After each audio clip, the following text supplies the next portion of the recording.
You're listening to Small Business Talk with Jerry. Sit in on great conversations with entrepreneurs who risk everything chasing the American dream. Hey everybody, tonight is another episode of Small Business Talk with Jerry through Small Business Referral Group. Craig is with us. Nate's here with us. So let's get the introduction underway. Nate, tell us a little bit of name and who you are. And Nate Peterson, owner of G&J Body Shop in Rochester. Been owner now for about 4.5 years. Awesome. Craig? Yeah, I'm back again. So I'm just here to help the podcast along. My name is Craig. My daytime job, I'm with Precision Signs, but and I'm also a part of SBR Group. So just enjoy doing this podcast. Yeah, and I'm your host, Jerry, with Jerry Fossum. Got a couple businesses out there running around, but Broadway Car Care is where I spend my day, and we enjoy the podcasts and talking small business. So that's kind of what we're going to do tonight. We're going to chat a little small business theory and just see if anybody's interested. So you said 4.5 years. Yep. So what did you do before that? So I was just a tech at a shop in Winona. Basically a combo tech, body and paint. Okay. Is that where you grew up, Winona? I grew up in Elma, Wisconsin. Oh, okay. Yeah, went to tech school in Winona. So found a job there at a shop, small shop, and just kind of worked on possibly buying that shop. Just never really worked out. Okay. Got the word that G&J was looking to sell in 2 to 3 years, so I came work there, and we're here today. What when you were with your first shop, and you in the back of your head you were thinking you wanted to buy it, Right. So Was that always the plan? Like you want to own your own? I mean, because I find it interesting. A lot of times people will say, I never really thought I'd own a business, right? They own a business, or but I never really kind of fell set into out it. to buy a business. So, Yeah. but So ever since like high school, I wanted a business, a shop. So when I went to tech, I had a side shop, and my parents converted one of the nice. sheds into a shop, had a paint booth. no kidding. Yeah, Dad and I Damn. worked out of there. Was your dad in the field? No, he worked with cars, but Okay. not. He had a separate job out of the field. Sure. But so yeah, my dad was in a different field. He just worked along hobby stuff. Okay. Turned into some customer stuff. Did spray and bed liners for a while, and then once I graduated tech, I got a full-time job at a regular shop. Did you want to do this in high school? I mean that's pretty early. Yeah. So when I was 12, I bought a Camaro, and that was my first car. And I finally got it done so I could drive it senior year. Nice. Well, yeah. 79. Nice. wow, when I was 12, I couldn't decide between a Big Mac and a Whopper. Right. I mean, in fact, I had such a. My dad worked his ass off, but I was lazy. I mean, I was not a good. I was not an entrepreneur at 12. It took me 6 years to build that Well, car. listen. Yeah, but I would still be working on that car. I say I know almost 50. 40-years that can't get it done in 6 years. So Yeah. Right. yeah. So when you were with that first shop in Winona, and your intention was to own a shop at some point, did you lean on the owner a little bit to show you more of Good how question. the business ran, not just the paint and body, the hands-on work? I did, but it never really happened. It Okay. was, well, when we brought... Is that him or was that you? Because I mean, what I mean is, were your expectations higher than they should have been, or did he promise things that didn't really happen? Well, my expectations were probably high, but... Okay, fair enough. That's real. He really kept everything close. Didn't want, Yeah. you're in his books essentially. Well, you know, I get that as a business owner, but my question, I guess what I mean more is, did he kind of promise that he would take you under his No. wing and do that, or you were just hoping it would happen? I was hoping, and then we'd have discussions about purchasing the business, and things would get brought up about learning basically like the admin or the office side of it, the business side of it. Yep. And that just never really happened. And then anytime we brought it up, it'd be like, well, I got a couple more years to pay for this, or Yeah, there's a always couple more something. years before Yeah. I'm ready to be done. Yeah. So then that was kind of the Exit strategy. Back to I that. literally was just going to say that, right? I Yeah. mean, as business owners, especially ones that have been A, that are successful, and B, that kind of built it from the ground up, which I don't know if this guy did or didn't, but you know, it's real hard for them to give over that control. When you start talking about, Yeah. hey, I need to see your books. Right. Do you? Yeah, kind of. I mean, I got to make sure this business is you know, profitable if I'm going to pay some money for it. Right. So yeah, exit strategy comes into play as soon as you start talking about it. That's exactly what. Well, it came does, to my head. because we talk about all the time that how amazed I am that in the beginning. Now it's just it doesn't surprise me at all. But you'd ask people, well, how are you getting out? Yeah. And this, I suppose I'll sell it. I mean, how common is that? Yep. You know, The- we usually talked the about answer. this before. That's usually the answer. Yeah. And it's like, But to what's the, well, we don't need to, you won't need to name his name, but this guy, right? It was always, well, okay, yeah, I'd like to sell it, but you know, does he still own it? no. He unfortunately passed away. Oh, that's yeah. too bad. Yeah. No, he was good guy for I worked there for what was it, 15 years. I made Oh, it wow, sound you like were there a long Judas time. Priest. yeah, was graduated. You're like 27. How is that a thing? Lord, I was, Well, he started when he was 12. oh, that's right. I forgot. Okay, I forgot. Yeah, 12. We started at 12. Child labor laws did not come into play. Apparently, they don't work in Winona. No, I was there for a long time, and I enjoyed working for him. It just we got to that point where he wasn't ready to be done, and I wasn't going to force him to retire. Right. Yeah, Sure. of course. And so it just kind of worked out that way. Yeah. Yeah. Do you regret? I mean, looking back now, do you wish? I mean, you know, the business that you own now is G&J is a great. Oh, it's a is great business, It's a yeah. great. You've got a great name in town. Even though when I was in the body shop world, that was my background before J-Rocks and before Mosquito Squad. I worked for NCS, right? Right. And G&J was always one of the Yeah. top shops in Yeah. Rochester. Well, I never really worked with G&J prior to meeting you. Right. But now I try to send a bunch of people, you know, No, whenever we- I have. But I always hear, and I try to keep, I don't know how to say this. I enjoy talking to my clients, you know, and I think some of them enjoy talking to me. So, Some of them. Some of Not them. some I'm of not, them. yeah, some of them. Definitely not all of them, Right. but I think some of them. But the cool thing is we have good rapport, and we do, when they come in, we talk, we spend 10 minutes talking about them and me and family and that, and that's like, oh, by the way, why are we, oil change, yeah, we got a weird noise, okay, yeah, we'll check it out and I'll call you later. But you know, you spend 5 seconds talking about the car, get the information I need. The rest of it, we chat. And so it's really cool when I was able to, you know, send folks your way. They always come back and tell me, you know, I always get the stories, and it's great. And it's not just, yeah, it was good, or I didn't care for it. It's always the story. Yeah. And I always get, it's never been a bad one. I've never had anybody give me a blah, it wasn't great, it was fine. It's always a story that's very positive. And that, you know, I've mentioned how many times there's a lot of things that we don't do in our shop. Yep. But if it's something we used to do or we can do, I don't give up on it just because it's best for us to give up on it. I don't give up on it till I find someone that I can refer to replace what we were doing. And you know, G&J's been great. I mean, really been a good business for us to use as a partner.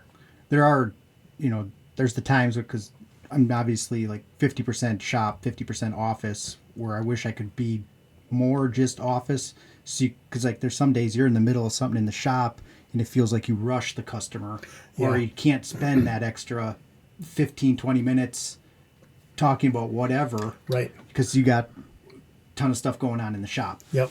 But try to take as much time or, you know, we don't want them to just feel like a number type thing. Right. Get in here, let me Right. get you out. Right. I'll get you an estimate and see you. You know, Yeah. Yeah, call me. I'm here to look at your car, not you. Yeah. Right. I mean, but there's a lot of folks that don't understand that in business, and it is all just business. It's like, Yeah.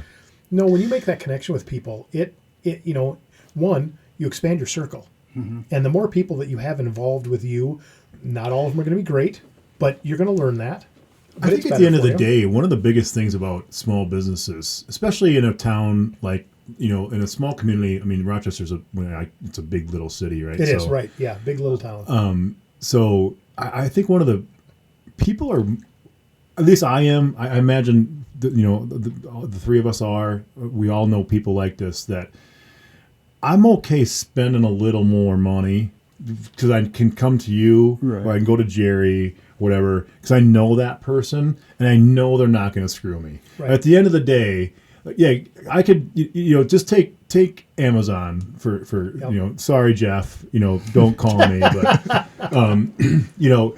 if you buy something and you can get it in town, Yeah. right? But you go to Amazon and there's one a little different maybe, but it's a little cheaper.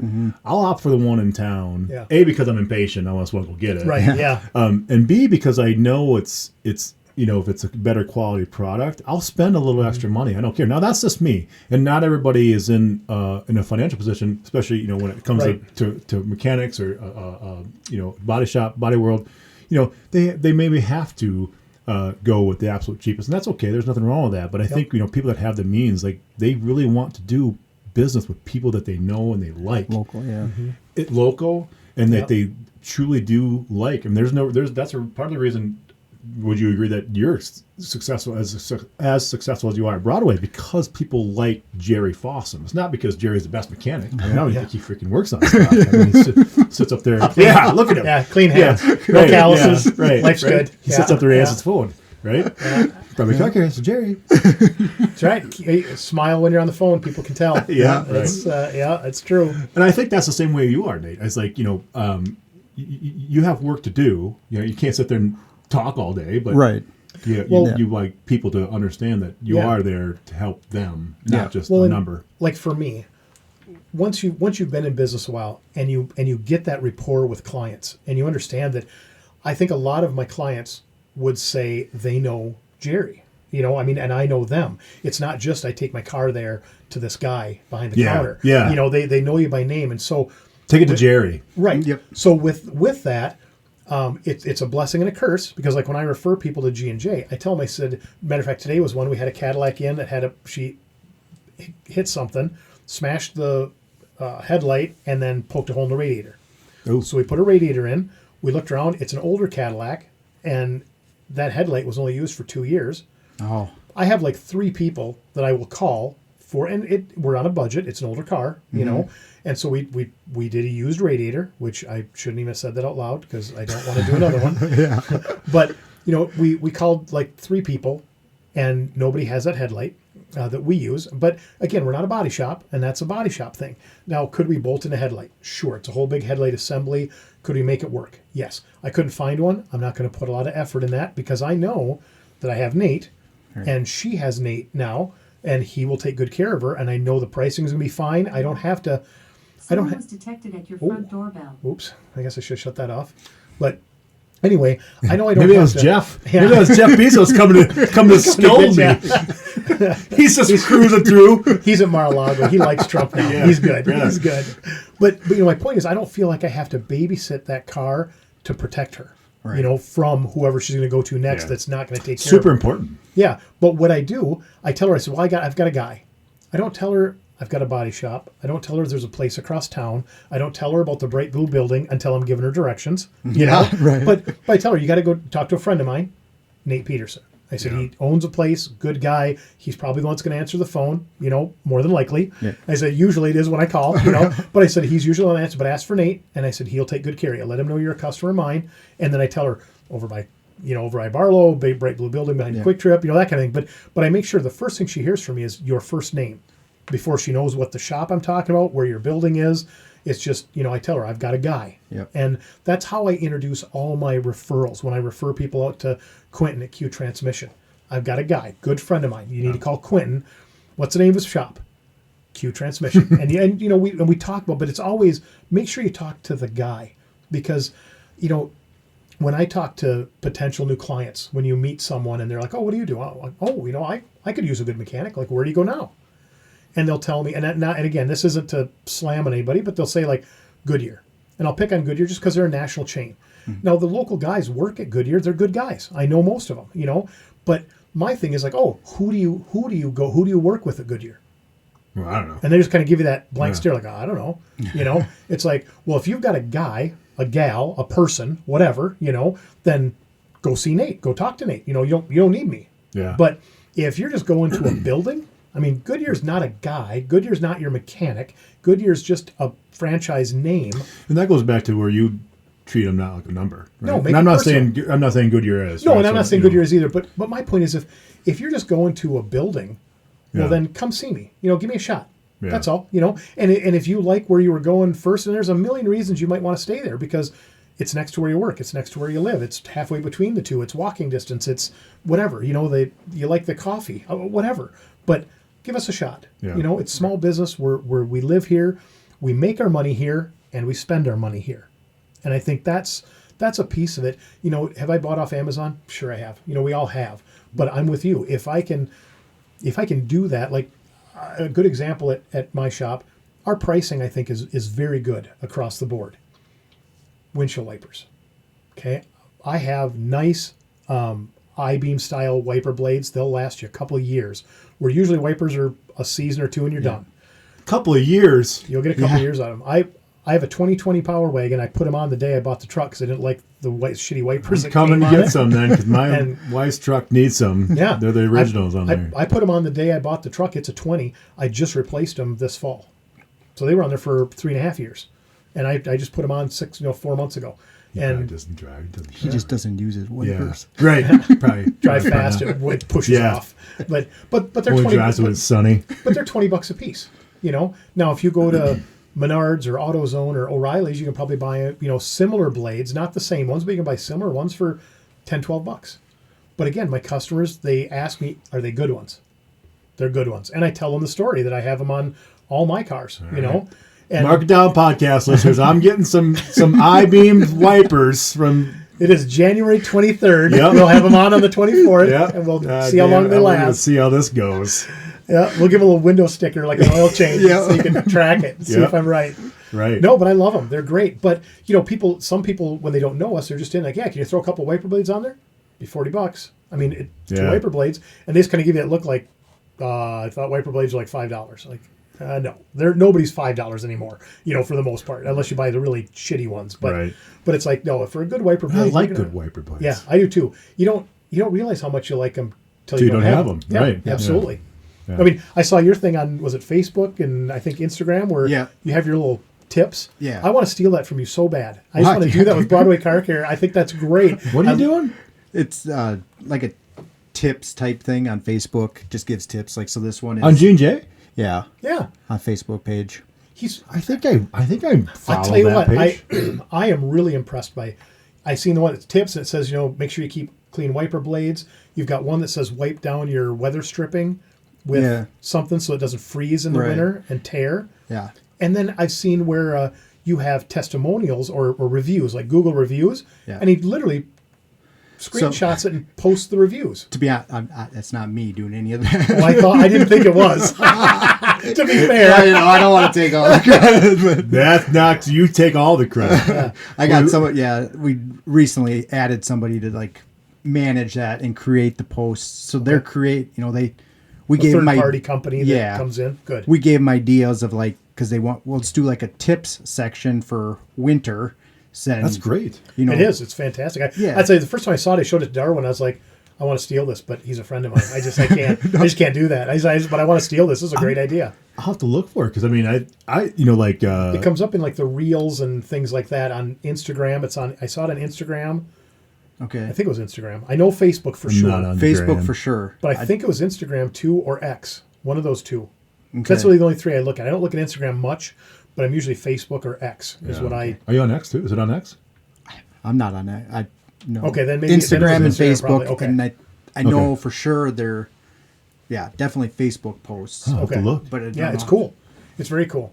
And they- you got to add some to it though, because I've seen the same one refer or like testimonial, and then you have the wiper blades and the wipe down your weather stripping, and those. But I see them all the time, but it's the same three ones. But Okay. so have him give Because him we some more had ideas. like 'cause- locks icing up, which it's starting to get to the point where you really don't even have a lock cylinder right. Yeah. on your Yeah, car right. anymore. right. But we just kind of they threw out some ideas, and some of it really didn't relate to us. We change them out, Sure. and then just kind of set a calendar, and they post. And I love it. Well, like for you, I could see, like Precision Signs. This is one I have jotted down. I want to make an education moment out of it for SBR Group. Yeah. I want you to do something about. I'm driving in, and it just hit me this morning. I'm driving in at 6:30 in the morning, and it's still dark out. Yep. And I looked, and if I'm going to put a number on it, I'm going to say about a third of the lit exterior signage for businesses, about a third of them aren't lit up. Now, Either not lit up or half the signs out. Well, I saw a few where the signs are out, but I'm guessing this is just like a timer issue where it's going to pop on at 8 o'clock or it turned off at 6 o'clock in the morning or something, is what I'm guessing. But yeah, you'd be surprised. Really? Most of them, not that we want to get off on signs, because No. I could talk about that, but it's small business. I mean, this Yeah, is important. If you own a small business and it's dark out and your signs, that sign should be lit up from the minute the sun goes down until the sun a comes lot of them up. are on photo eyes, right? So they go on, when it gets certain darkness, and then pops off when it gets light enough. So if it's dark enough out, the photo eye, now like your sign, Yeah. for instance. Our sign by Precision High. Yeah. I think it's on a timer, right? No, we have an eye on that. There is an eye. Okay, yeah. Okay. So See, I have this weird old dial thing from time like clock. 1928 that We I don't still know how use to them. run. we still use those. Do you know how to run it?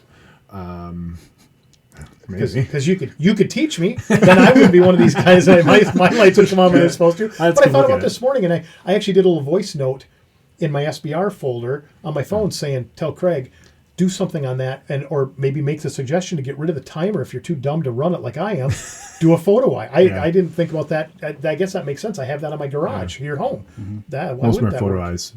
The only time people want time clocks is if they want it to come on at an absolute specific time. Like I want it on it. Like we had one guy. He's like, I want it on at 4 o'clock every day. It doesn't matter what I want it on at 4. Okay, that's But fine. my thought is, especially now when you've got all these LEDs and even the fluorescents, they didn't take that much power. I mean, you weren't dropping ridiculous money on it. the Now, fluorescents actually take a lot of power. okay, but I'm not comparing fluorescents to LEDs. I'm comparing fluorescents to radio advertising.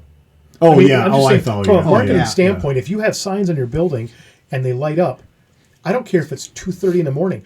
People drive by, and that's a salesman that all you're doing is paying the power company for it, and you paid Craig once, and you pay the power company every day. Turn it on. Yeah. The sign.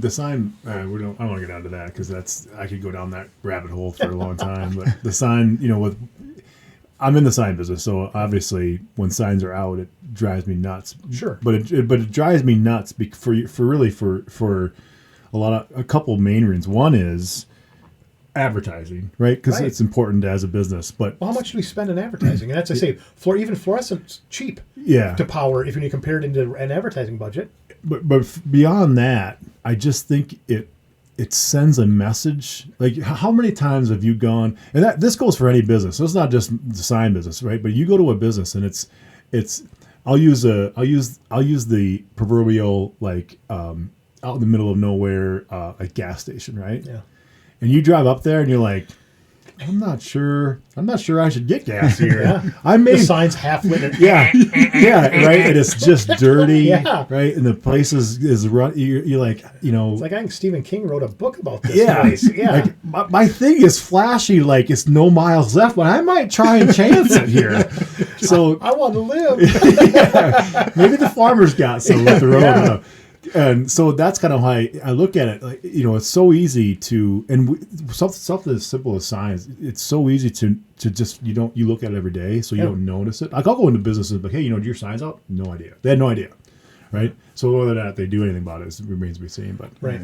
But I just think, when you look at all the money, we sit and we brainstorm and we bitch Yeah. about how much money it takes to promote your business and get out there in front of people. And then I drive through and a third of the signs aren't lit up at 6:30 in the morning.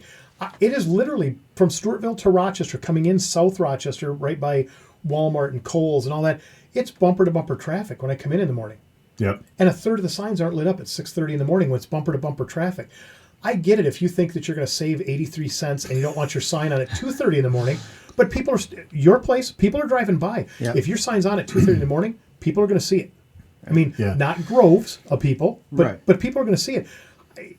You can't, if everybody that drove by your shop tomorrow stopped in for an estimate and wanted to hire you to do a job, you're screwed. Yeah. Right? I mean, seriously, all of us, and none of us could. If everybody, if the A list in the phone book for Rochester calls you tomorrow for signs, Yeah, I'm in trouble. yeah, you're in trouble. So, but the point is that's not going to happen. But if you have the sign lit and 1 or 2 people a week call because that's there, how many jobs do you need to pay to power that thing? Yeah. I mean, you And keep it on. what is it like?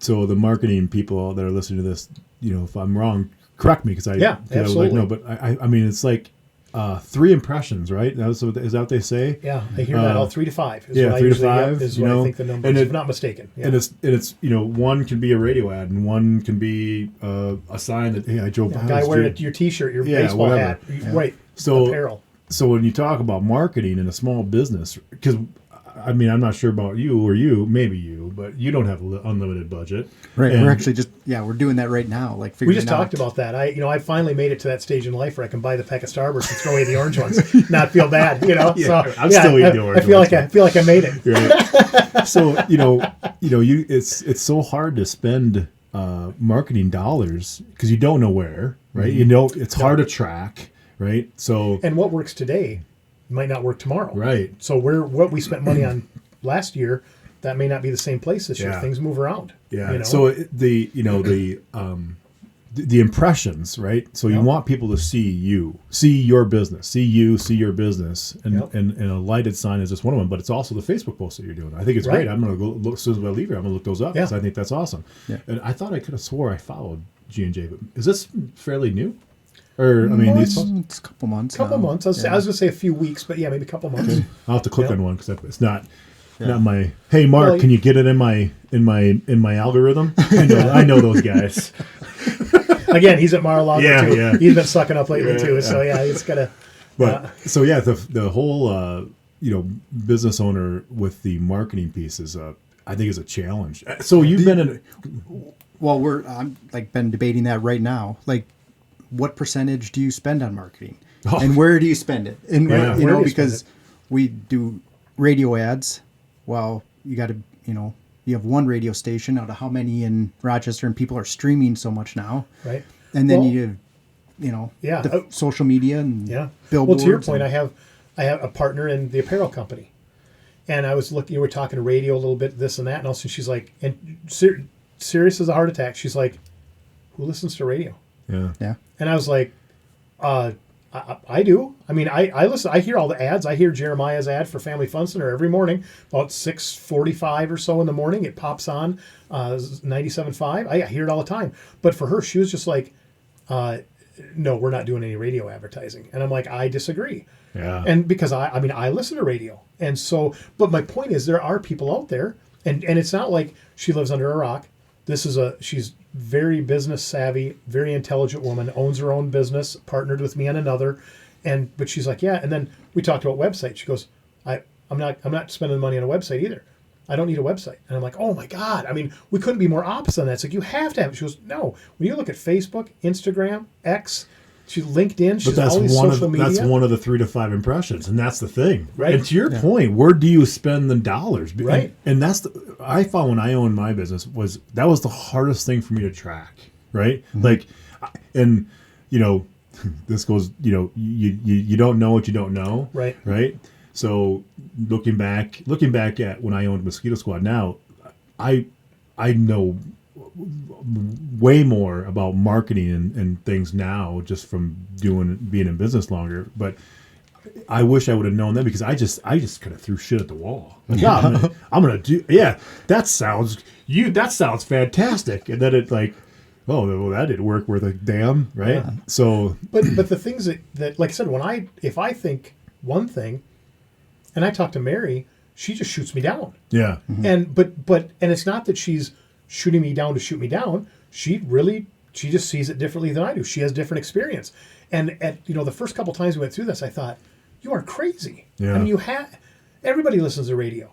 Well, then you talk to more people. It's like you either do or you don't. Well, okay, so now you talk about impressions. Well, if I get on the radio, we're going to get some impressions there. She does the social media side of it. We're going to get some impressions there. It's not like you can do one or the other. We're getting that spot, but now how do you budget that? So I have a question for you then, Craig. yeah. Ooh. Knowing what you know now, if you were to step back in your role at Mosquito Squad, you're going to buy that same area that you had before back. Yep. Do you think you would do better with the same if you did the same? Oh yeah. Yeah. Oh, for sure. Yeah. Just from, I mean, on a lot of different levels, right? I mean, from the marketing piece, from, how to manage the day to day. You talked about it, right? That's one of your struggles, right? Like you want to be in the office, or maybe you don't want to be in the office, whatever your case may be. If you're maybe more comfortable in the shop, let's say, right? Well, do you spend the money to hire an office person so that someone is there to at your customers? But that's a tough decision to make because, right? Jerry says you're in the position for that because you can take the office side or you could take the body shop side. Right now, you do both. Right. If you're going to hire someone, which side do you want to go to? Right. Because remember, we go back. Jerry says, "Go talk to Nate." Well, now they pull up to the big blue building.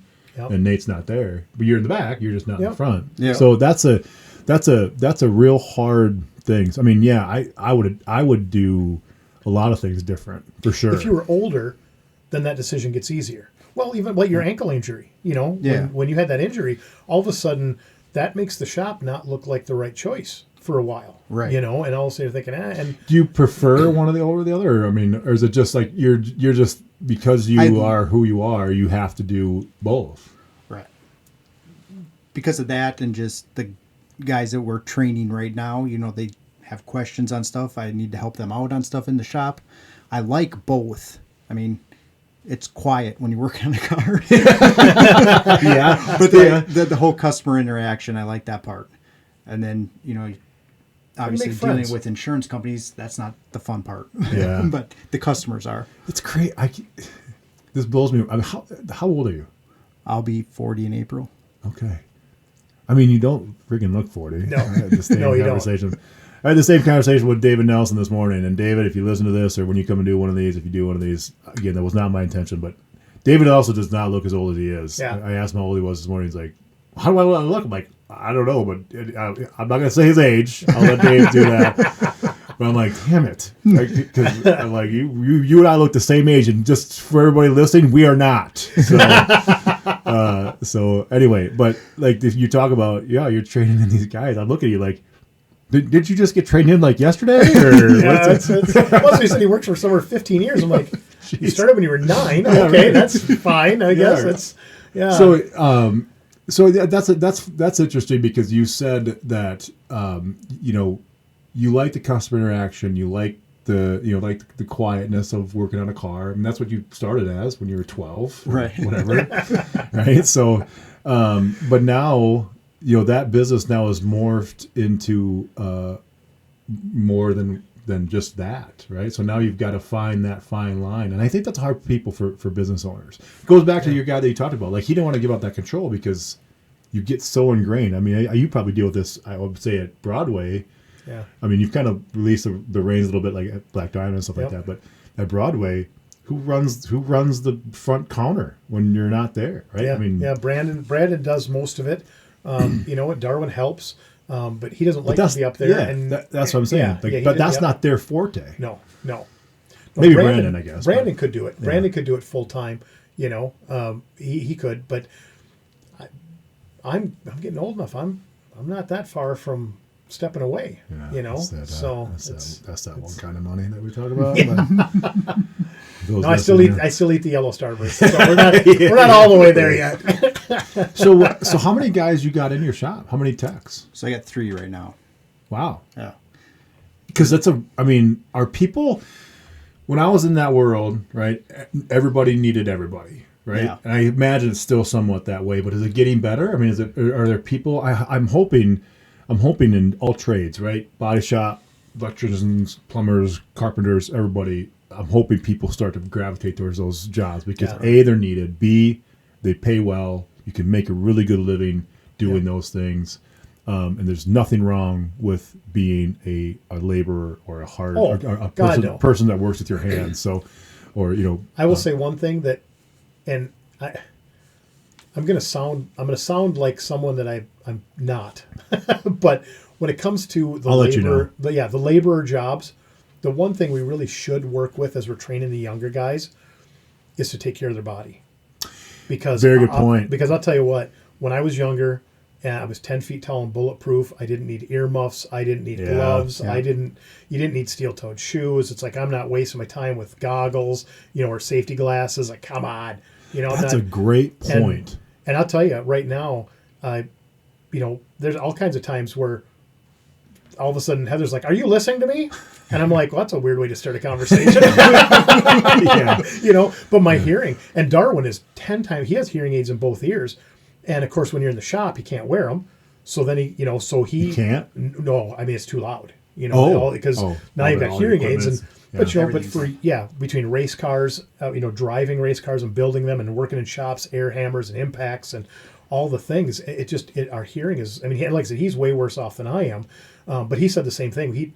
When we get the young guys, he'll holler, "Get your safety glasses on, get your earmuffs on," and you kind of, you want to be the tough guy, right? You want to be the man's man. And then you're like, "Hey, miss, get your stuff on," but at the end of the day, we know what it's like because your hearing doesn't come back. And your body just gets. I mean, in that world, in your world, right? It's hard on the carpal body. tunnel. Right. I mean, in body shops, you would deal with how many different things: back issues and knee issues and Knees, right? 'Cause you're carpal tunnel. squatting down all the time. Right. Yeah, right. So you have gotta tell these- three younger, fresh out of tech school, or No, well, so 2 of them are about my age, and then one is a young, like mid-20s at the oldest. okay, So, and none of them basically training from ground up. Like the one worked at Subway. oh That's the no youngest kidding. one. So one guy wasn't even in this field. No, oh wow, awesome. that's really awesome though. Yeah, I mean that you're that's able great. to take him on and So- show him this stuff. Just training him in, and then one of them was a production painter, Krenlo. Okay, So that's obviously painting. So you had some background. I mean, Right. you knew the theories behind it. Yeah, and it's some just different application. process. Yep. Yeah. Different paint. way different- faster. Yeah. Yeah. So that part, getting them to a level where, and like when I was gone with my injury, I mean, they were at the shop. I was at home doing office, Right. answering phones, stuff like that. But, they would call me with questions and we'd have to work through it. So they kind of throw them into the fire, help them learn some Yep. fast. This is an interesting topic because I mean, again, you're young, only at 40. You got your. I mean, that's I think a real testament to you, Nate, to say, all right, listen, guys, I'm hurt, I can't be there, and these guys ran didn't your fall shop. apart. Yeah, it didn't fall apart. Yeah. Yeah, Just right. fall apart. I mean, Yeah. you kept your business going. There's been a That's- lot lesser issues that have ruined businesses For than what sure. you went through. Yeah. I mean, for sure. Yeah, Yeah. absolutely. So that's nice. Well done. That could have got, even if you're a 1 or 2 person shop, real small, Right. that could have got bad real quick. Right. Yeah. Well, I mean, it can bankrupt you. It can put you in debt that you struggle for the next 8 years, 10 years trying to get out of, or you don't get out of, and it doesn't bankrupt you today, but it tears you apart. Yeah. Wow. And when the money quits coming in or lessens, that doesn't make things any easier at home. No. And it can destroy families. Yeah, I mean, wow. That's awesome. Didn't know that. I mean, I knew you were not. That you did have that. Train the guy from the ground up. That's pretty impressive. So that's great.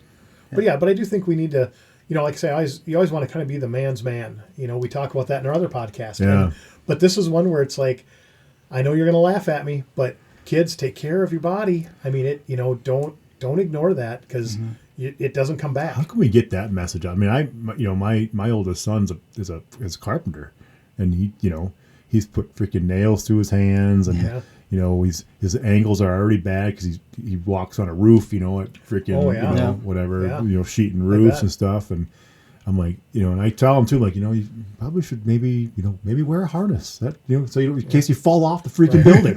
Or you don't have to carry 3 bundles at a time just because you can. Right. Because the day's going to come where you can't. Yeah. And everything all that extra weight, it all adds. You're better off making an extra trip or two. Yeah. I mean, Lift with your right.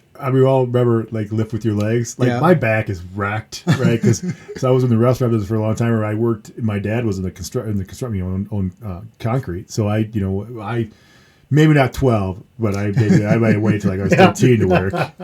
and I didn't even work that hard. Sorry, Dad. But but I never lifted my legs. Right? Oh, my back is fine. I'm awesome. Today I'm like, son of a bitch. I used to have a good friend of mine. He'd always, whenever we'd have to do something heavy, or because we did gun shows together, and so we were moving, totes and whatever. And every time somebody'd reach down to grab somebody, he'd be like, hey, remember, lock your knees. Bend it 90 degrees, you lift in a swift jerking motion. He'd say it, he'd swear to God it was like a commercial, from some safety film strip he watched as a kid in school. But he just had this like production radio voice he'd do it, and it was so funny. He goes, lock your knees, bend it 90 degrees, lift with a swift jerking motion. And it was the same pitch, but the 1800th time I heard it, it got old. But the first 5 years it was hilarious because these people was looking at him like, you're an idiot. Right. Oh. But you need to talk about that. That's part of the training. Yeah. You kind of owe it to these young guys to go. I know you feel 10 feet tall and bulletproof now, but brother, it doesn't last. Yeah, I mean, yep. And the worse you are now, the faster it goes away. So, what are some of your hurdles that you've been? I mean, you're almost 5 years in, right? So, we kind of talked about you started in Winona. What's a hurdle you didn't see coming? That's a good, better question. Yeah, how about that? Something you just didn't even know was going to be a problem. Besides falling from a ladder onto your back or whatever. falling through a ceiling. Yeah. That's got to be right up there. Yeah. I mean, I knew employees in general was going to be tough, but that's probably, I mean, it's nice to train like in-house and you can do it the way you want. You can have them they don't have bad habits. Yeah. But it is a lot of work. I mean, I can imagine this new guy, you probably spent, a lot of time, right? So he's been there about 6 months now. So it's kind of nice because the other two guys, they know enough so that he can ask them questions. Sure. It doesn't always have to be to me. How do those two guys that have been, maybe whether they had some training or not, but they have more experience, we'll just say, do they accept him, right? Or they want to have him be successful? Do they, you know what I mean? And again, any animosity between because that goes back to I guess I hate this word, but I'm going to use it. The culture that you built in your shop to say, all right, I got two experienced guys. I brought in this guy, and he's 100% green, knows nothing about the body shop world, and I can rely on my two experienced guys to help me bring this guy in, right? And not like, you know what, F you, I don't, you're an idiot. What do you mean you don't know how to, to whatever. There's some good-natured ribbing, I'm guessing, in there at times too. When and some shops are like if you're so my employees are hourly. We're not a commission based or flat rate, whatever you want to call it. So it really doesn't. At the end of the day, it doesn't matter if they have to spend a little time to help him with something. Because they're going to get paid the same. Yeah, they're not getting cut short. Right. That's a good point. A lot of it comes in like a commission shop. They want to turn. Commission shops, you don't get trained in a commission shop unless you have a trainer. Yeah. Right. That's because you guys, that's how the mechanic world works, right? Like if you're going to change a radiator, the book says 5 hours, but if your guy gets it done in 3, he still gets paid for 5, right? Or 7. Or whatever it is. But seriously. Or 7. Oh, I see. Yeah, if he gets it done in 3, he gets paid 5. If he gets done in 7, he gets paid 5. So, I mean, it goes both ways. Sure. So, if I'm there and I look at myself and go, I've been doing this for 30 years, I can bang out a 5-hour job in 3 hours. And then 2.5 hours in, you come over and ask me a question. Then that's the problem, because it's like, well, you giving me some time? Because it's like, I don't have time for this. I'm going to get this job done. I'm going to get paid for 5 hours. The next 2 hours, while I'm still getting paid, I'm going to go do a 4-hour job in 2 hours. So I'm going to get double paid on that. While I'm getting that last 2 hours, I'm going to pull in a third car. And that's, now again, I'm like Nate. I pay hourly. We pay well, but we pay hourly, because when I have a young guy, I have 3 techs full time. Each of them are different stature, they're different levels. And so there's times where my young guy can ask Brandon questions. Brandon goes, and in our business, most of the time, it's not a matter of, you don't just ask a question from across the room. You got to walk over and you look at the car and you look at the scenario, because everything's different. I'm sure that's, so, and if you're in the middle of a 10-minute process and someone asks you a question and you got to walk over there, that just turned into 20 minutes. Yeah. Because it's not getting done in 10. You got to go over, you're going to talk, you're going to look at, you're going to assess. And if you're getting paid by commission, that doesn't happen. It's like, if you don't know what you're doing, then we're only going to give you jobs you can handle. So you're going to do oil changes all day and don't look at other stuff. Right. You know? And that's the thing. But we pay hourly. So when Brandon gets himself in a pinch, then he's got Darwin. And, you know, in all honesty, I haven't really, 21 years we've been together, and I really haven't found something Darwin has to go, don't know what to do with that. But we have half a dozen other shops in town that bring us cars, or they call Darwin. I mean, I've had Darwin pack up, and he's gone for a half hour because he had to go over to this other shop because they, you know. Oh, really? Yeah, it doesn't work, and that's not uncommon. That's I bet it. Probably once a month. I mean, I'd say no kidding. He's got to go to another shop. Yeah, I'll have him actually go. Now, other shops send us cars. That happens. I mean, weekly where we get cars in. Sure. But yeah, he'll pack up and go to another shop and go. We don't know what to do with this. We put it all back together and it doesn't work. Or now we fixed this problem, but now it's doing this and we don't know what to do. And so, yeah, you know, which we don't have that problem in our shop. I'm not saying we don't ever have something where it came in and we fixed this, now we have this. That happens. They just send it back out. Yeah, it's not our problem. No, put some wiper blades on it. Yeah, I got some $40 wiper blades, I can tell you. But you know, but that's my job. Then I call the customer. I tell them, okay, I need the car for an extra day or two or an extra 5 hours or whatever it is, because your clunk is gone, but now we've got this rattle, and I don't know what happened, but we're going to figure it out, and we're not going to let it out go until it's fixed.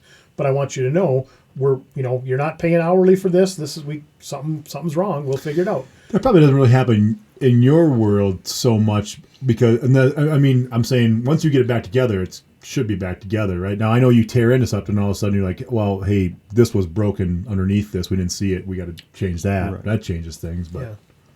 I mean, you get stuff that breaks when you're putting it back together. It's like it comes apart fine, but then you go into snap plastic back together and it breaks. Oh, yeah. So then, you know, it's supposed to be done today where you got a call or, you know, something doesn't quite line up. Stuff changes in paint, you know. Sure. Yeah, for sure. Well, and you always, you're always going to have that EverSense customer. Mm-hmm. Well, you know, you put that hood and front fender on. Now my rear brakes are making noise, or I got this squeak when I take a left-hand turn. You know, that wasn't there before you put that fender on. Right. And, yeah. You know, you get those customers too that are EverSense, and it's like, and I work hard to be very polite about it and understanding. You know, a little bit of empathy, a little bit of compassion, but it's like, is there a chance that now that you've spent $900 fixing that clunk, you didn't turn the radio on the way home and you're a little hypersensitive listening for these things, and now you notice that little bit of squeak when you take a right-hand turn at 36 miles an hour, and you didn't notice it before because you had the radio on, you really didn't care and didn't, you know, is there a chance that that's why it showed up? And, you know, most of the time people are like, you're dumb. No, that's not the problem. But every once in a while you go, you might not be wrong. I mean, you get reasonable people that'll be like, that could be, actually, because you're right. I always have the radio on, or I'm always this or that, and I did leave it off because I wanted to know that noise was gone. And then I hear this, and so you might be right. So, but the EverSense, those are tough to deal with sometimes, you know. Nate, do you guys, do you have a dedicated painter? Yeah. So the guy that came over, Dan from Crenlow. Oh, yeah. Oh, sure. So that makes sense. I started him as painting. And yeah, he's pretty much full-time painter. Yep. Does he do any other like body work or just paint mainly? He's mostly disassembly, reassembly.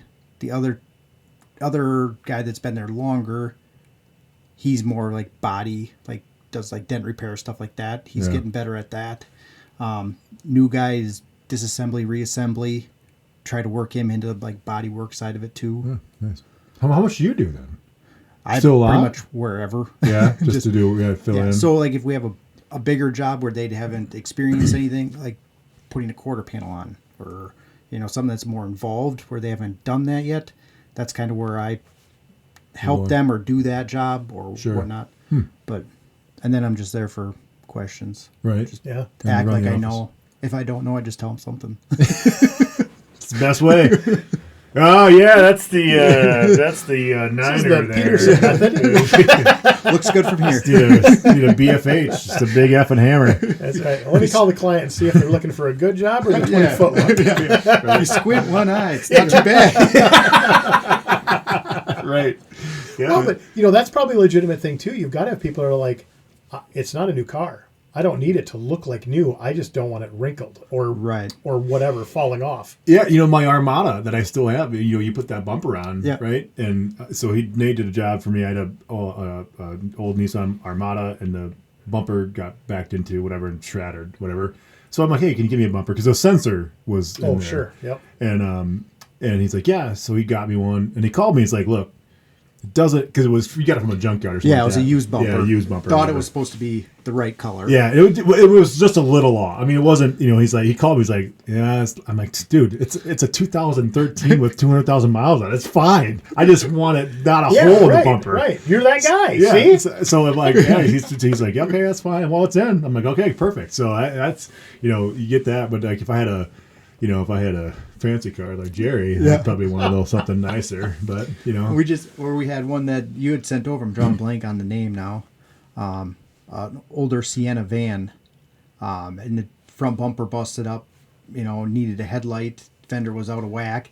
Yep. And it was just they didn't want to have it 100%. Right. You don't want to spend a ton of money. Right. Yep. So we just that bumper got zip tied together, like stitched together. Oh, really? And he was more than happy with it. I mean, but that's the way. Because now obviously we're not a body shop at all. We have no interest in being a body shop. I don't want to do body work. I don't know how.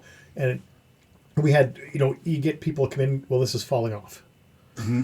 And it's like, okay, so we'll do that. We'll zip tie it, and then give them your card and be like, okay, listen, you can get over to these guys. And we just put more zip ties in it. You're right. Well, you have better ones. Yeah. So Jerry the mechanics, they don't use enough. Yeah. Well, we had a Saturn, which they're resin body. Yeah. They don't rust. They always look good. I mean, as good as a Saturn looks. But I mean, they don't it's rust. A resin body. Yeah, the Saturns were all resin bodies. There's no. They're all plastic. That. And so the guy hit something. It was winter, cold, and it cracked and broke. And the front, in front of the front wheel, the front fender was the only thing kind of holding it together was the bumper. And it was banging it. So you drive it, thunk, thunk, thunk, thunk, it was hitting the tire. So I told him, I said, well, you're not going to fix this fender. It's a front fender. They're going to put a new one on it. And he goes, but can you get it to hold up off of there? And I laughed. I said, I could stitch it. I could stitch it up. And he goes, I don't even know what that means. I said, well, you drill holes on each side and you run zip ties through it, and literally like you're lacing tennis shoes. You can do that? I'm like, yeah. I mean, it's not going to hold for long, but I said it'll get you across town. I see, get somebody to fix it. All right. So, and you're not wrong. Mechanics don't put enough zip ties. we drilled probably like 6 or 8 holes on each side, and then put 6 or 8 zip ties in it, and doubled them up. So and tightened the shit out of them. And drove it, and it didn't even make noise, didn't vibrate much. So we thought, great, left it alone. But 3-4 months later, he comes back for another oil change. He's a regular customer. Comes back, he drives in, and Darwin comes up, and he's like, "You got to see this." And I was like, "All right." So I go walking out, and he's got his Saturn up there, and it still has the same fender on it, but now it's got about 14 or 15 zip ties, more holes. There's like 2 holes in between each one of our holes, and then it's like yellow and green and red zip ties. This mine. It's almost like a solid line of zip ties. You can barely see the paint in between them. He just put a million little holes in there and a ton of zip ties. And so I had to give him a hard time when he came in. I was like, so I said to you, your daughter must enjoy zip ties, and he's like, oh, that's cruel. He says that's harsh. And I hit him and he starts laughing. He goes, but it works. He's like, dude, I'm not putting a fender on that old turd. And he just he puts it, but he's like, but it was just all the multicolors just made me laugh. But you're right, we just didn't put enough in it apparently. Yeah. But yeah, they don't even make Saturns anymore, do they? No, they shouldn't have started. But yeah, that was the best day for Saturns. Was the last day. Right. Yeah. I wasn't a big fan of those, but it never made money. GM owned it the whole time and tried to keep it completely separate. And it was a whole different business model. They didn't want all of the crossover that GM has, like from Chevy to Buick to Pontiac, to Oldsmobile. They tried to eliminate all that and made it its own car line. And from the day it started to the day it ended, I believe I'm correct on this, that it never showed a profit. Wow. And they finally stopped the bleeding. But they They weren't a terrible car, but they weren't an awesome car either. That's And they eventually went away from that. You know, the first ones were just all like race car body, plastic panels. Yep. And then they eventually moved. They still had that model, whatever it was, but then they had like the LSs and the SLs and Yep. And then they went in and started buying all Honda motors. Plastic panels? No kidding. Yeah, it's all resin body.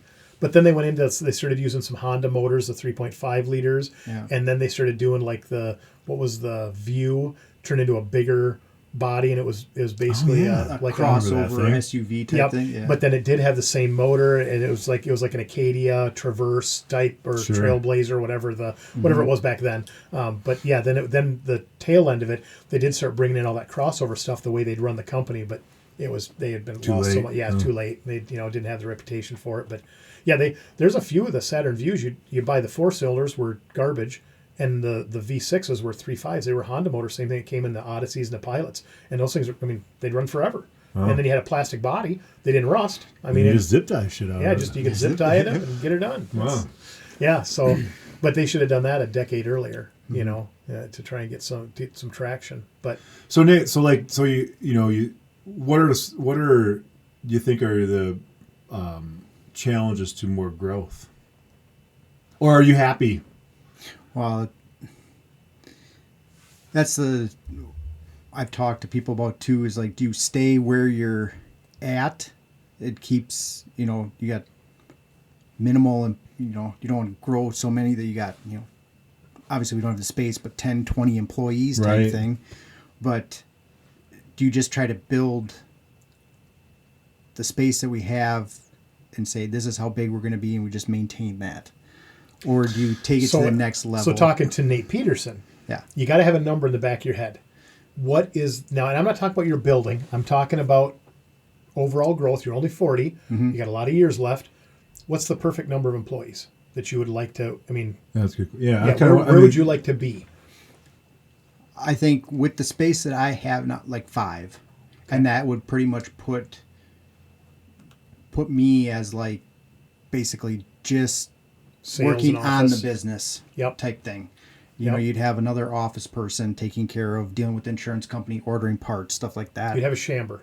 Yeah. Essentially. Yep. And then you'd have like a shop kind of foreman that pretty much has the 20, 30 years experience to help you have A tech and then B. Fill in if somebody's sick techs, or vacation or something like that. But So just do you to have a run the goal shop. to be an absentee owner? Because there's two ways to look at that too. You can be that absentee owner, or you can say, I want to build this thing until it's saleable, and then I'm just out. I retire. No, I don't. Not necessarily a total absentee owner. I like being there, and I like going to SBR, doing stuff like that. Sure. To help build the business, and then just working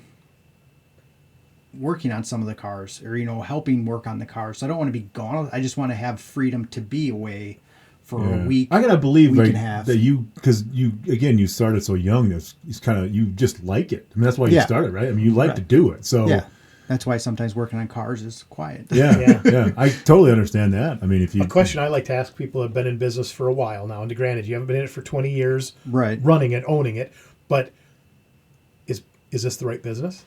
Body shop in general, not G&J. I don't mean, but the industry. Is this the right business for you? Right industry? You mean just as like a body shop, auto body, collision repair? Yeah, you own an auto body shop. Yeah. And is there ever a time where you're like, I should have done this? Yeah. That's I love that question for people because, not that you hate what you do, but it's just is it number one? Is it the I've never thought of that either. The way the industry is right now, as far as if you want to talk like exit strategy or something like that, I don't see myself probably selling it as a body shop. Yeah. It's going to be whatever the equipment is and the real estate. Okay. Because really? Unless we can get to a level where you're X amount of dollars in sales, you don't have the big MSOs looking to buy your shop. Right. Okay, so with that, you said 5 employees, but sounds like you said 5 employees because you're landlocked. You're building restricted. We all our buildings are only so big.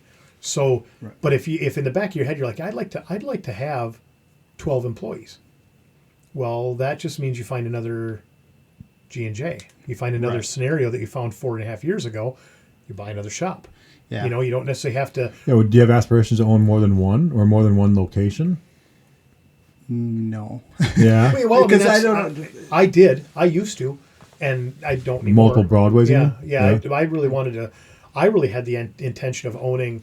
I really thought that over a 20-year period, we could probably open up at least 6 or 7 ourselves, and then potentially franchise out beyond that. Because I really feel like we have a good business plan. We really connect with our customers, and and Darwin convinced me that he and I make the difference. Yeah. You know, he really convinced me of that, and that That's a huge point of any business, I think. Mm-hmm. It's well, I've like putting all your eggs in one basket type thing. You know, like multiple different. I don't want to have. I've always thought you have 3 different body shops. If the body shop, I mean, look at this winter. Yeah. Last winter sucked. Right. You know, Yeah. like right now we're scheduled out a little ways, but the estimates have definitely slowed down, and it's come spring, summer. What's it going to be like? Right. And if you have 3 businesses that are doing that, if they're all doing the exact same thing. Right. So what you're saying is you should have like an auto shop and maybe a gun shop, maybe some Right. garage doors, Yeah. maybe some apparel, you know, something like that. Maybe a networking group. Just kind of diversify a yeah, little bit. exactly, yeah. Yeah. It's a good idea. That's so many thoughts on it. Well, but you're not wrong though. I mean, you know, but on the same token, when your highs come, they come big. I mean, so now you're down to, it's like a poker player. You know, you can't play poker and not lose hands. You know, if you're playing poker, you're going to lose hands. So the key is to try and minimize your losses. When you lose small. When you win Win big. big, yeah. I mean, right. I mean, that's always, so that there is a point to that where, you know, if there's enough out there, and then like you said, as you get close to retirement, now you're not clawing and scratching to say, hey, I want one of my employees to buy it, and I'll have to finance a big chunk of it, and hopefully he still makes it, or I'm going to have to work my tail off to make sure he makes it. All of a sudden, now you got these big companies looking at you going, well, he's got 3 shops, he's got, you know, we can come in and buy him, and now you're just cashing a check, you know? Why do you think that you wouldn't be able to? Why do you think it'd just be just the equipment and not the business itself? Yeah, I mean, is it just because that business is? Because of I guess one, there isn't that younger generation that is coming for That's what I was trades. afraid of, honestly. Right. So, like as of today, this time, my feeling is is a big MSO, like the ones that bought Med City. You know, Caliber. those Yep. you know they're moving into multiple or moving into the cities all the time. That you know they'll eventually move down here, Right. And they want to have so many shops and so much they want to cover this radius. Yeah. You know, and they'll put as many shops as they need to. Craig and I spoke about this in our very first podcast. We talked about your dad's business back in the day. And so now here's a strategy that you have to consider. If you have companies like Caliber, these bigger MSOs coming into town, how long do you wait? Because Yeah, they're- that's a good question. Well, I mean, because there's 2 ways it works. If you believe you're right that they're going to come to Rochester, Rochester's getting big enough that it's going to draw them in, and obviously it has. Caliber's here, and they bought one. Was Med City the biggest in town for independent Probably body pretty shop? close. It had For to be. independent. Yeah. Independent probably had to be Yeah. close, didn't it? If not the I mean, they did a lot. I mean, mean- when I was with NCS, they were our biggest customer. They did a lot. I mean, Tom, I've known Tom for years. Yeah. You know, Wasman, that is, Yeah. him and his Yeah. and Nate. You know, but I mean, they had. I can't off the top of my head. I can't think of a body shop, independent body shop that was bigger than them in Rochester. So Caliber came in, and let's just, for argument's sake, let's just say Caliber bought the biggest independent in town. Yeah. So I don't think you're wrong. And now that you say that out loud, I hadn't thought of that. But now, do you wait for Caliber to expand? Do you wait for other big dogs like Caliber to come in? You got one of 2 choices if they come. As the little guy, you either sell to them or you wait for them to try and bury you, or smother Yeah. you. And that happened to your dad. We Yeah. talked about that with the Yeah. concrete business. That should he have tried to, you know, pump up himself a little bit and make himself approachable to be sold or to be bought, or because what happened is then these big guys came in and they had the power to go, yeah, the job's worth $100. We'll do it for 50 because we're going to bury Craig's dad. Right. And where it would have been nice if hindsight being 2020, like you said, you don't know what you don't know. But if his dad could have expanded his business, even if he went in debt to do it, but now you make a saleable business where they come in going, we don't really want to mess with this guy. Let's just buy him out. Yeah. Let's just, and then everybody's happy because they get what they want. It's already established. Your dad pays off whatever debt he created with it and kept the rest and, happily ever after. Mm-hmm. It's. So these MSOs, are they. For the crowd, what's MSO? Multiple shop. Just it's usually like a national type or at least multi-state. Yep. There's different, obviously California has different brands that haven't moved out of California, but they have multiple cities and area. And is that where all the water went? In California, it was to the body shops, their waterborne paint. Yeah, they didn't have enough for the reservoirs. It's too soon. So like when these guys come in, these shops will come into it. Say they come into Rochester. I mean, are they looking to buy? Say, So would they want to buy? Okay, we're going to buy G&J, and we're going to buy Rossi, and we're going to buy, I don't know, somewhere, Hain and Sons on whatever. You know what I'm saying? Is that what they do, or would they just buy you? No, so I know somebody up Lake Elmo area that had a shop, and they typically look for a sales number, like you're doing X amount of sales. He wasn't there at that number, but he was in a location that they didn't have covered. So that people out of the city's area, they have a shop to go to in a certain radius. Well, they didn't have that area. So then it came down to, he said that basically he sells to them, or they build a shop right next to door. them, and they do every insurance job because they're connected with every insurance company. So that's where it comes down, is the insurance dollars, right? Because then they can say, we have a shop in this location where you're insured. Right. And then that labor rate that we talked about, it doesn't matter because those big MSOs, they'll just do 100 cars at $50 an hour. Yeah. Compared to... That seems criminal. Oh. I mean, seriously. I mean, like, I don't say that to be a. I mean, that seems like that shouldn't. That seems monopolistic to me. But I mean, but that's the open market. That's capitalism. It is. I mean, right? Look what Walmart does. Look at Walmart has a huge history of coming in, and I mean, an acquaintance of mine was in one of the Carolinas, I think South Carolina, but North or South Carolina. Anyway, they had an inflatables little factory. Oh yeah, you talked about this. And he had, I don't remember the numbers, but he had a few employees, and he did jobs. Walmart came, and he kept bidding these Walmart jobs to sell like little pool toys, inflatables, like little rafts, or not rafts, but the like little lounge that you could lay on in your pool and give your kids the blow up toys and all that.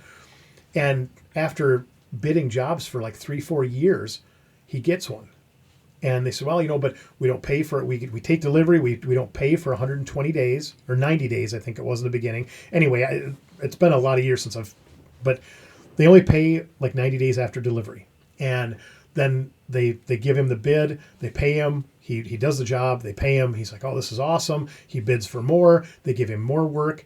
He bids more. They give him more work. When they get to a certain threshold, like, okay, at this threshold, we don't pay till 120 days. That's fine. No problem. So he's making money. He's adding on the factory. It wasn't really a factory at the time, but it's getting there now.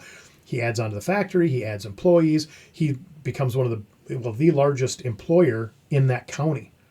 And he went from, he had like a 6,000 or 8,000 square foot facility, went to 140,000 square feet took 10 years. Yeah. But now this 140,000 square foot facility, he's turned away all of his other business because Walmart and Sam's Club is literally just burying him in work. Well, he's out 120 days, which that kind of sucks, but it's a constant turnover. Mm-hmm. Walmart drops a hammer on him, and he does this last big expansion to get to the 140,000 square foot. They just drop the hammer. They quit ordering entirely. And he's like, whoa, you can't do this. Well, he gets to his 120 days. He gets paid in the last one, and now he has no other clients. He has a couple hundred employees. He has a 140,000 square foot facility, and he has no business. And now he's scrambling. He's taking line workers and trying to get sales. He's there on the phone. They're doing what they can. They get little jobs here and there. He goes bankrupt. Yeah. Who buys him? Walmart. How much they pay for him? pennies on the dollar. They literally wait for bank auction. And now you can go into Walmart and you'll find package things that say made in the US, right? Made in the USA. We stole the company, Yeah. We literally bankrupted a company to steal it, but now we can compete with our overseas because we own the company. But they spend a few dollars with him for a few years and then pull the rug out. And it's like, that's criminal. Yeah, for sure. That should absolutely be, but they do it I think, if I'm not mistaken, the website's walmartsucks.com, but it has story after story after story like this. Sorry, Walton family. Yeah. Sorry. Yeah. Sorry, billionaires. But yeah. But I mean, that's criminal. But unfortunately, that's what you're going to deal with is, open up next door and. Yeah, it can be the same sort of thing with the insurance companies, and you're on their direct repair programs. Yeah. They can cut you off at any time. So you get your smaller shops that are maybe with 3 or 4 different insurance companies. They're feeding them work, but then the insurance company says no because we have this contract with big national shops. Yep.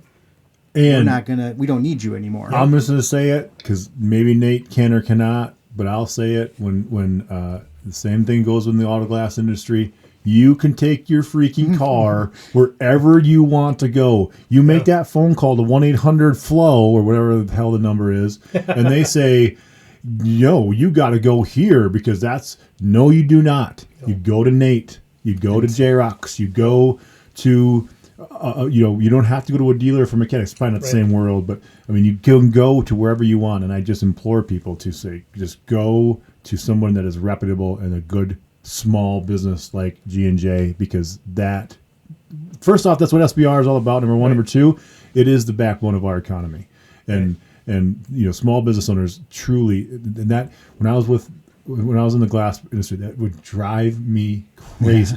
I would People tell you that they had to go here. Yeah. We'd have appointments. We'd have appointments made. Like, well, no, they said they use language, and I'm sure you've heard it, right? Yeah. Well, same thing with the extended warranty. Like, well, yeah, you have a deductible, but they're not a direct repair shop or whatever, and so you might have some money out of pocket, even though you have zero deductible. You will. Yeah. You will not. Right. Because we won't make you pay it. Your insurance has to let you go. So people, go to a reputable small business. At the end of the day, if you trust, J-Rocks to do your auto glass, if you trust Nate to do your body work, it doesn't matter if you're paying them or if their insurance company's paying them. You can still trust them. Right. They're still good people. Their mentality, your process doesn't change if I'm writing you a check or my insurance company's covering it. You're going to fix my car. You're going to get it back to me as quick as you can. You're going to do it right. And if something goes down... Minus zip ties. Minus zip ties, yes. Yeah, I'm not really a zip tie guy myself, but, I can be convinced. I keep saying I'm getting to that point where I don't really want to buy more cars. Yeah. I'm not there yet, but I'm close. I'm 1 or 2 away. But a few years after that happens, then, zip ties might factor in. It's a little... That's possible, but the day we ever see Jerry driving a car with a zip tie, the day something real bad happened. Brother, I drove so much junk growing up. You have no idea. You have no idea how much garbage I drunk. That's past tense. I had a Chrysler that I kept the bumper jack in the back seat because whenever I had to go in the trunk, I had to take the bumper jack out and jack it up because the trunk wouldn't open. The leaf spring had popped through and was pushing so hard in the trunk, you couldn't turn the key. So you had to take the pressure off that spring. Then you could open the trunk, do what you wanted, but you had to keep it on the driver's side because the spring popped through on the other side so nothing fell out. So, that's a true story. And I have friends out there who will probably never listen to this podcast, but if they do, they'll be laughing their ass off and probably call me to rub it in a little bit going, yeah, I remember that. I had a lot of fun in that car. But I drove a lot of junk growing up. That's drove again. Just what drove is past tense. You can sacrifice when you're young so that you can live when you're older, or you can live when you're younger and then sacrifice the rest of your life. That's how it works for most of us. That's a good point. Right? That's except for those billionaires. Except for those billionaires. Yep, that's right. But you still didn't answer my question. Yeah. If auto body was the right industry for you. Are you glad that... For me, yes, personally. You're glad that this is what you did and there's no other industry you wish you would have opened a pizza joint or, something like that? No. I mean, I enjoy it. there's days when you think of like I could have been a welder on a pipeline making X amount of dollars, but you know, obviously there's but that fades, right? Yeah, there's downside to that too. You're traveling the country, you're working out in the middle of field under the sun, but no, I don't have any regrets as far as that goes, personally. So, and I know Craig doesn't regret marrying up. Nope, right? never. Never. Me either. I mean, for that matter, that's I did my presentation this morning, and I said Jody and I, we've been married 27 years this year, and I said congratulations. We met, thanks, and I said boy meets girl, girl's amazed by boy. I don't know if that's really what happened, but that's the story we're going with. It's a good story, right? We didn't say when we did these podcasts everything would be truthful. Fact check that. Right? Yeah. Jody, go ahead and chime in. Jody probably she may listen to this. Who knows? I play him a lot, so she'll be like, "You're right, honey. I am amazed. I was amazed. I'm amazed. I can still be amazed. Yeah, how about that? Yeah, that's probably closer to the truth. Yeah, right. No, well, okay. Then one last thing, and we'll wrap this one up. More for Nate. Probably a question more for Nate. As an owner, doing it the way you did it, any regrets? Anything you wish you would have, I mean, not the body shop industry, but is there anything you wish you'd have done different in getting to where you are today?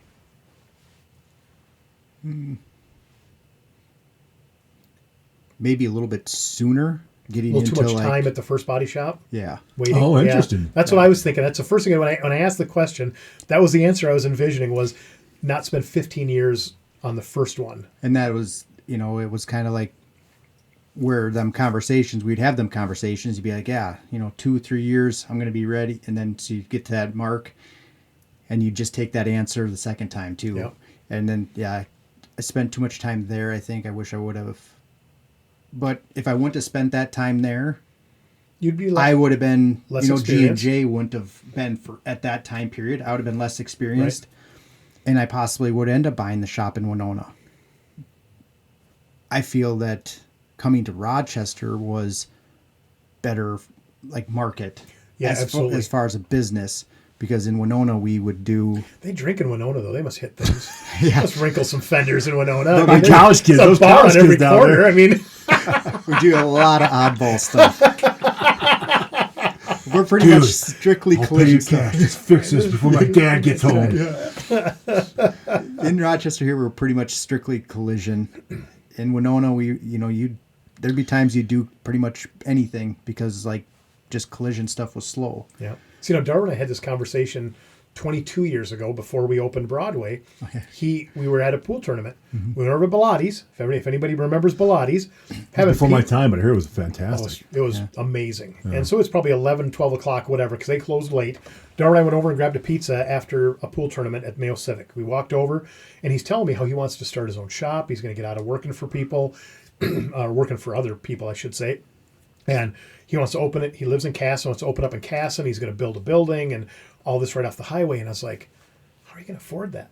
In Casson. So you're going to drop, $500,000 just getting started.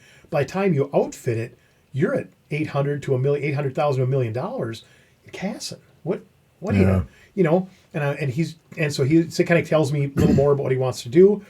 And we'd had a few drinks also. I should mention that maybe. But I was kind of rude about it. I was just like, well, do you like chickens? And he's like, what? I said, do you like chicken? And he's like, yeah, I like chicken. I'm like, you ever butchered, cleaned, plucked? I mean, can you take it right from farm to table? No. I'm like, well, you're going to fix stuff in Cass. You're going to be working on lawnmowers and you're going to get chickens in payment. And I was, you son of a bitch. I was like, well, I mean, you're a talented tech. He can work on small engines. He can work on cars. He can work on bikes, whatever. But I was like, you're going to have to. You're in a small town. If you're going to try and make a good living and pay for that kind of building, because I said, you're going to be working for the bank for the first 10 years, trying to pay for that facility if you make it that far. And I said, I'm telling you, brother, a guy rolls in with a John Deere, you're not saying no. You're going to have to work on that thing. And I said, when that guy wants to pay you with a half a cow or a side of beef, a pig, you're going to have to take it. I mean, it's, and he's just like, I think you're blowing out of proportion a little bit. And which probably, to be fair, Right. but I was like, but you're not in Minneapolis, you're not in Rochester, you're not, that's a different world. 22 years ago, probably not so much now, right? I mean, do you still feel that way today than you do? I do. I mean, I have a gun shop in Stewartville, and Right. I know what that gun shop would do if it were in downtown Rochester. I also know what it would cost me, Yeah. and They wouldn't allow you to have it down there. yeah, I mean, that's another ball game too, right? Yeah. All over. But once you get there, once you put the effort in, the blood, sweat, and tears, and you make it happen, then but I'd rather have it in Minneapolis, Sure. when you talk about dollars and cents, for sure. But Hennep- yeah, that's Hennepin, maybe? right. Yeah. Well, I mean, you're not wrong. I mean, you just sell $200 pieces and sling them down the road. I mean, that's just how it works. But Do you think, or maybe you don't know, I don't know, like, is your revenue more at G&J than it would have been, do you think, in Winona, even though only your owner is 5 years in? Yeah, we're definitely, because your weak years are probably better than their good years. right. Yeah. Yeah. I mean, So that was a smart move. The then, little right? bit that I got out of the owner that was in Winona were definitely more than what we were doing there. Okay. Oh, what's the hourly rate difference from Winona to Rochester? I don't even know really right now. I think they're probably around that 70, 72 last I heard. Okay, And we're so at not far 75. Right. Okay, because I know in automotive it's off. There's a in auto repair Quite a bit lower. There's a real discrepancy. I mean, and now you get out of state. You go to like you get into some other states. You can cut our rate in almost half, and see that. But then you go up Minneapolis. You're pushing $200 an hour. You can 180 to 200. Which, like I say, where we've got a local dealer that was just bought out, and they're trying to follow Chicago's rule. We talked about that off podcast, and they're at $180 an hour. I mean, that's money. That's a lot of money. That's a lot of money when you drive it. And like now, we talk. You drive 30 miles away, and you get into rural Minnesota. You can still find guys that are pushing $85 an hour. Wow. So yeah, there's a big swing in that business, and that's where these warranty companies can go. We're only going to pay this much. We're only going to pay that much. It's like, okay, well, that's fine, but you explain it to your customer. I'm going to call them and tell them that it's a covered item. You said it's covered. You're going to cover it, but they're going to be $500 short on the bill because you only covered this amount. That's not how this works. And they're like, well, you don't think they're going to be upset? At who? Yeah. At who? They're not going to be upset with me. They know what my service costs. Right. They're going to be upset with you because they paid you to pay it. And you're that not. goes back to running a good business, right? That you have loyal customers that I know if I go to G&J or I go to Broadway or I go wherever I go, if I have a relationship and I built and that business has built a relationship with me, yeah, it might be a little more. I mean, I might pay a little more, but I'm okay with it because I know I'm going to get a quality product or a quality service or a quality job. Well, and for me, it's somewhat self-serving. I'm not going to lie, because I don't want to do work for you, do a half-assed job, and then have to sit across the table from you on Tuesday. I don't want to deal with that. Yeah, I really don't. Especially again in Rochester, we're a big small city, town. So Yeah. I mean, like it's a you don't want to see somebody, right? No. Like when I had a mosquito squad, that was the worst. That was the worst. When I had customers that I knew and I'd see them out, and I knew like, hey, I'd be like, everything okay there? Oh no, now there's times, no, we got bit. We still have mosquitoes. Okay, well then I'll come take care of it. Yeah, But tell me. Yeah, tell me. But like that was the worst. Yeah. Like, there's that mosquito jerk off. He sucks. What's better? What's better than when you have someone call you, and they ask, can I get an appointment or can I have you look at this? Whatever, backed into my trash can, and then they're like, yeah, my next door neighbor said you guys are amazing. Yeah. What's better than that phone call when that sentence comes out? Because when I get a new client, I ask them. I mean, I'm the guy up front. I talk to everybody just like you. I talk to 90% of my customers. When I get a voice or a number or a name I don't recognize, I ask them. If they don't tell me, and most of the time, most people want to tell you that I'm Bob's brother-in-law, and he thinks you guys are awesome. Yeah. He said, I got to go to you. And they usually lead with that. But if they don't, I'll ask them, why did you call? How did you find me? And it always comes back to a referral of someone who said you were the guy to talk to. That's the shop to go to, whatever. That, I'll tell you what, you get your ass handed to you from a customer over something. You're having a terrible day for whatever. You got kids, right? You're married, whatever it is. And then you get that phone call. For me, I know this sounds really cliche as a business owner, but when I get that phone call and they're telling me that this guy or my ex-wife said you're amazing, it's like that. It makes things better. Yeah. It's awesome. I mean, there's not much better feeling in business than that. Yeah, and then the worst feeling is when you get blown up. When you get blown up. Yeah, Yep. and then, I mean, we're human. We try our best to get everything, Yep. and we have one job that didn't go well. And it went out, not up to my standards, but it went out, and the customer called it out. And I was like, okay, yeah, we redid it. Thought you try to smooth everything over. Right. And then you get spotted in Rochester, people looking for body shop, and then you got that guy post and says, I've had a bad experience here. Yeah. And it's like, we did everything to make it right. I know it wasn't right the first time. Yeah. But we did everything. But you didn't shy away from it. Yeah. Right? You didn't and I tell them think to that's suck an it up. important I think that's an important lesson for business owners. You're not perfect. Yeah. Right. And we are going to make mistakes. We do, but we are going to make it right. Don't judge me on the mistake I made. Yeah. Right. How do I Judge me fix how it? Yeah. Now, if I told you to pack sand, yeah, I know I screwed it up. Now, pack sand, I'm not going to deal with it. Yeah. Light It's a me up. different Right. Yeah. Light me up. And the thing, the spot, the spot on Rochester thing, right? I mean, everybody's on there. I think, I'm hoping that if you take Google reviews, right? If you have 100 5 stars and you got the one that's a 1 star, Yeah. I'll read the 1 star, but I'm going to be like, Yeah. you know what? He's got 99 5 stars. Yeah. You're always going to have that one. Yeah, for If sure. you don't have one or two of those, then I question if your reviews are real. Right. I mean, honestly, right. because nobody is 5-star 100%. No. And I read the bad Except- reviews because I do want to know. Except Black Diamond Armory. Yes. that one is still. So yeah, we made it. We made it 7 years without a 4.9 yet. I mean, but it's because if you give a bad review, you know what happens. Right. I'm not saying you're wrong.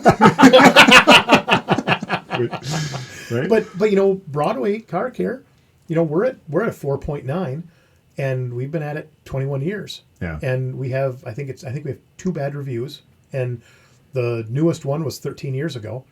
But as an owner, it still sucks. Yeah. I had the first bad review we got. I was in Jamaica on vacation when it came through. It Ruined your vacation? It ruined the day. Yeah. I didn't Yeah. let it ruin the vacation, but it ruined that day. I got it at like our time down. Well, I think it was. I don't think there was a time change to Jamaica if I remember right. But anyway, it was like 10, 11 o'clock in the morning, and I kid you not, it ruined my day. It absolutely ruined my day, and that was just awful. But it was a customer who didn't tell the truth 100%, and made the comment on multiple visits. It was there once. Never, and I called, even from Jamaica, I called my guys, got her number, and called her and said, what do we got to do? And I left her voicemail after voicemail, and she never called the shop. She never called back. We emailed. I text her, never would return even a call. It's like, and I was nothing but nice. Like, what can I do? Yeah. What can I do to fix this? It's going to happen. It's going to happen. Right. But like I said, out of however many reviews we have 2 bad ones. And it was like, it still sucks, but but they're out there. Getting some windshield wipers here pretty soon. Right. Might be three bad reviews on there. I'm gonna show you how fucking awesome these wipers are, and I'm getting a 5-star from you in these wipers. I'm telling you right now, you are going to be telling your friends to come to me for wipers. That's how it's going to be. So that's not. I mean, maybe a 4. Yeah, could have been a 5, but they did last 2 years or whatever. Yeah. No, well, anything else you guys want to cover before we go? No, I'm good. I'm good. No. Awesome.